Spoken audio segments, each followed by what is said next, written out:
El libro de Números. Este cuarto libro de la Biblia continúa la historia de Israel después de su éxodo de la esclavitud en Egipto. Dios los había llevado al monte Sinaí y ahí había hecho un pacto con ellos. Y a pesar de la rebelión de Israel, Dios, en su gracia, proveyó en el tabernáculo una manera en que Israel pudiera vivir cerca de su santa presencia. Así que el libro de Números comienza cuando Israel termina su estadía de 1 año en el monte Sinaí, y ellos se dirigen al desierto en camino a la tierra que Dios le prometió a Abraham. La narrativa del libro está diseñada de acuerdo a las etapas de su viaje, así que la primera sección empieza en el monte Sinaí, pero luego ellos salen y viajan al desierto de Parán. Y luego, después de ahí, viajan a las llanuras de Moab, que están justo frente a la tierra prometida. Ahora, la primera parte inicia con un censo donde el pueblo es contado, y de ahí viene el nombre del libro. Y luego hay leyes sobre cómo las tribus de Israel debían ser acomodadas en el campamento.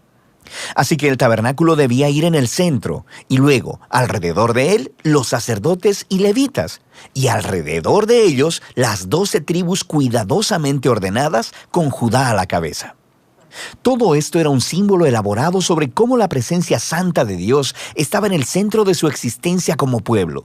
Esto es seguido por toda una serie de leyes que comunicaban las leyes de pureza del libro de Levítico. Si la presencia de Dios iba a estar en medio de ellos, debía hacerse todo el esfuerzo para que el campamento fuera un lugar puro, un lugar que reciba la santidad de Dios. En el capítulo 10, la presencia de Dios se levanta del tabernáculo y guía a Israel lejos del Sinaí, hacia el desierto. E inmediatamente las cosas comienzan a marchar terriblemente mal. En el capítulo 11 el pueblo empieza a quejarse de hambre y sed y empiezan a decir que quieren regresar a Egipto. Luego, en el capítulo 12, incluso el hermano y la hermana de Moisés empiezan a oponerse y a hablar mal de él delante de todo el pueblo. Este viaje no tuvo un buen comienzo. La siguiente sección comienza cuando los israelitas llegan al desierto de Parán, más o menos a la mitad del camino a la tierra prometida. Y Dios le dice a Moisés que envía a los 12 espías, uno por cada tribu, para que puedan reconocer la tierra prometida. Y cuando todos los espías regresan, 10 de ellos dicen que no hay posibilidad de que Israel pueda sobrevivir allí, porque los cananeos los destruirán. Pero hay 2 espías, Caleb y Josué, que dicen que Dios puede salvarlos. Pero los 10 provocan al pueblo a una ira temerosa y empiezan a planear un motín. Van a nombrar un nuevo líder y regresar a Egipto. Así que Dios está comprensiblemente molesto y Moisés intercede en favor del pueblo. Él le pide a Dios que sea fiel a sus promesas a Abraham. Así que Dios lo hace, pero no a expensas de su justicia. Él le da a estos israelitas lo que ellos desean, no entrar a la tierra.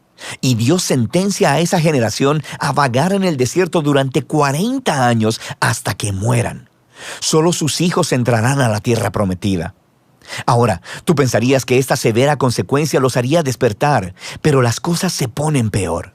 En la siguiente historia aparece todo un grupo de levitas que empezaron una rebelión y retan el liderazgo de Moisés y de Aarón, diciendo que han ido demasiado lejos. De manera que Dios lidia severamente con estos levitas y renueva su compromiso con Moisés y Aarón como los líderes de Israel. Ahora, mientras dejan la región de Parán y vuelven a viajar, las cosas se empeoran de nuevo. Los israelitas empiezan a quejarse otra vez sobre su sed y le preguntan a Moisés por qué los sacó de Egipto. Así que Dios le dice a Moisés que le hable a una roca para sacar agua para todo el pueblo. Pero Moisés no hace eso, sino que excede los límites. Golpea la roca 2 veces y luego dice: «¡Rebeldes! ¿Tenemos nosotros que sacarles agua de esta roca?». Así que Moisés deshonra a Dios al ponerse en el lugar de Dios como el que provee agua. De manera que Moisés hace que caiga sobre sí mismo el mismo destino que el de la generación en el desierto.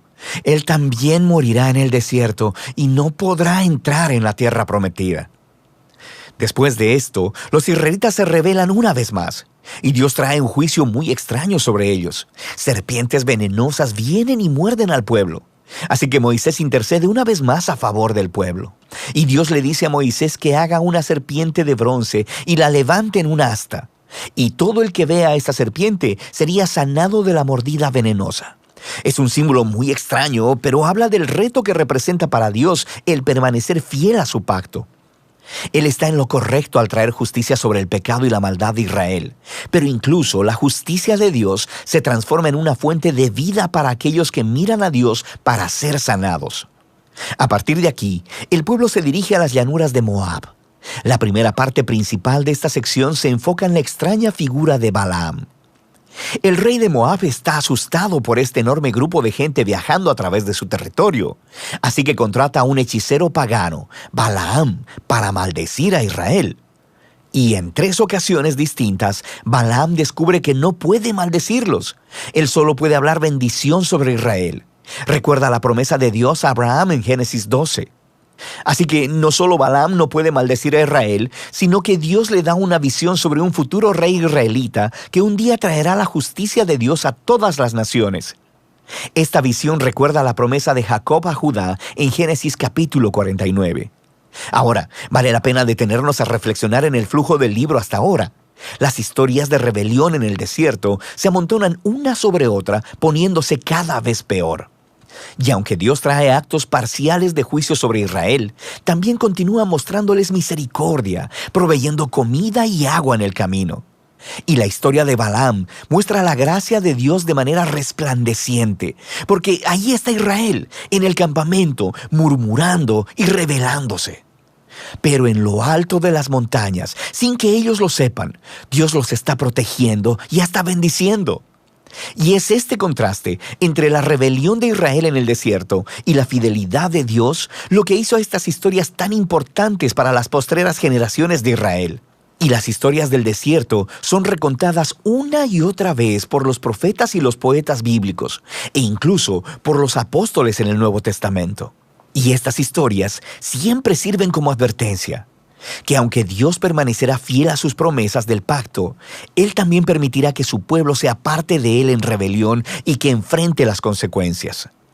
Después de esto, el resto del libro se enfoca en los hijos de la generación que pereció en el desierto, y ellos empiezan a prepararse para heredar la tierra prometida. Ellos hacen otro censo de la nueva generación, y luego ganan muchas batallas a los pueblos de alrededor. Y luego, algunas de las tribus empiezan a asentarse en la tierra prometida. Así que el libro termina con la nueva generación lista para entrar en la tierra prometida. Y Moisés está a punto de darles sus últimas palabras de sabiduría y advertencia. Pero por ahora, de eso trata el libro de Números.